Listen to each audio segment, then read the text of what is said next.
Graça e paz, meus irmãos. Nosso título de hoje é Autoridade da Palavra de Deus. Nosso texto, Marcos 1, versos 21 e 22. Acompanhe comigo. Depois entraram em Cafarnaum e logo no sábado foi ele ensinar na sinagoga. Maravilhavam-se de sua doutrina, porque os ensinava como quem tem autoridade e não como os escribas. Vamos orar. Senhor Deus, nós te agradecemos pela leitura da tua palavra e pedimos que o Senhor nos ensine através do teu Santo Espírito, para que fiquemos cada vez mais próximos de ti. Em nome de Jesus é que oramos. Amém. Jesus ensinava as Escrituras Sagradas. Ele não ensinava outra coisa, não ensinava outras doutrinas, ele ensinava a palavra de Deus. Ele não ensinava filosofia, ele ensinava a palavra de Deus. Os escribas também ensinavam a mesma palavra de Deus, mas não tinham autoridade. E por que isso? Vejam bem o que diz o texto. Porque os ensinava como quem tem autoridade e não como os escribas.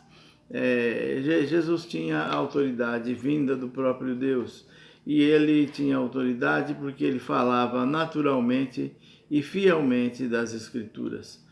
Acontece conosco, quando nós expomos as Escrituras com fidelidade e também com naturalidade, vindo do nosso coração, nós falamos também com autoridade vinda do próprio Deus. Aprendemos com isso algumas coisas. O primeiro princípio que aprendemos é que a base da nossa autoridade é a palavra de Deus.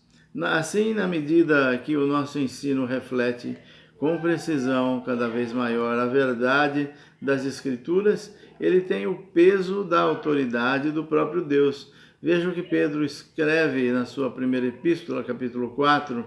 Ele fala: se alguém fala, fale de acordo com os oráculos de Deus. Se alguém serve, faça-o na força que Deus supre, para que em todas as coisas seja Deus glorificado. Me parece então que a finalidade é que Deus seja glorificado. E toda vez que expomos fielmente a Bíblia, nós glorificamos a Deus. E o texto continua: glorifique Deus seja glorificado por meio de Jesus Cristo, a quem pertence a glória e o domínio pelos séculos dos séculos. Amém. Nós glorificamos a Deus e glorificamos por meio de Jesus Cristo. Isso porque a mensagem central do Evangelho, meus irmãos, é Cristo e Cristo crucificado. Paulo, escrevendo aos Coríntios, ele vai dizer: porque decidi nada saber entre vós, senão a Jesus Cristo e este crucificado. Qualquer pessoa que fielmente proclama a palavra de Deus irá falar com autoridade, não com a nossa autoridade, não com a autoridade da igreja, mas com a autoridade do próprio Deus. E o segundo princípio que aprendemos é que a palavra de Deus é a nossa regra de fé e prática. Na realidade, a reforma protestante do século XVI tem como princípio que os 66 livros do Antigo e Novo Testamento são a nossa regra de fé e prática. Isso significa que temos parâmetro para avaliar o que é certo e o que é errado, coisa que o mundo não tem. Deduzimos então que é preciso pregar as verdades bíblicas para esse mundo que não conhece a Bíblia. A sociedade moderna ou pós-moderna não apenas tolera o pecado, mas ama o seu próprio pecado. Então, falar ousadamente da palavra e declarar as verdades bíblicas incomoda profundamente as pessoas dos nossos dias. Essa verdade deveria ser um incentivo para que nós evangélicos pregássemos o Evangelho. Mas, ao contrário, a pregação evangélica hoje é tímida, é cada vez mais medrosa, sem coragem, covarde. Muitos evangélicos modernos se abstêm completamente de proclamar as Escrituras com autoridade. A tolerância pós-moderna implica em total rejeição de todo o conceito de autoridade divina. Esse é a terceira coisa que nós aprendemos, que a tolerância pós-moderna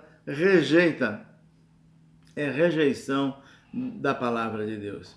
A Bíblia não é apenas uma ideia para ser colocada numa discussão pública e muitas pessoas de várias denominações, cristãs, não cristãs, e de todos os segmentos coloquem suas opiniões e decidem se aceitam ou rejeitam. Nós rejeitamos essa escolha. Como cristãos, nós enfrentamos uma escolha clara nos nossos dias. A primeira seria acompanhar o espírito da época e reduzir a autoridade das Escrituras. E a segunda, aceitar as Escrituras e colocar sua autoridade e a nós mesmos contra o resto do mundo. É preciso fazer isso. É preciso estar preparado. Esta luta é difícil e essa luta é muito mais dos nossos filhos. Precisamos prepará-los para o que eles vão encontrar nas salas de aula, em todos os outros segmentos da nossa sociedade. O nosso dever como cristãos é, segundo diz Tiago, no seu capítulo 4, infiéis, não compreendeis que a amizade do mundo é inimiga de Deus? Aquele, pois, que quiser ser amigo do mundo, constitui-se inimigo de Deus.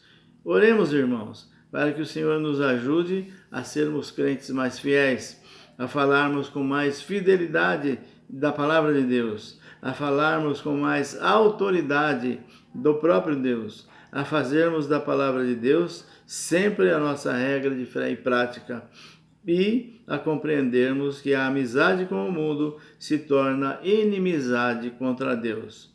Que Deus nos abençoe.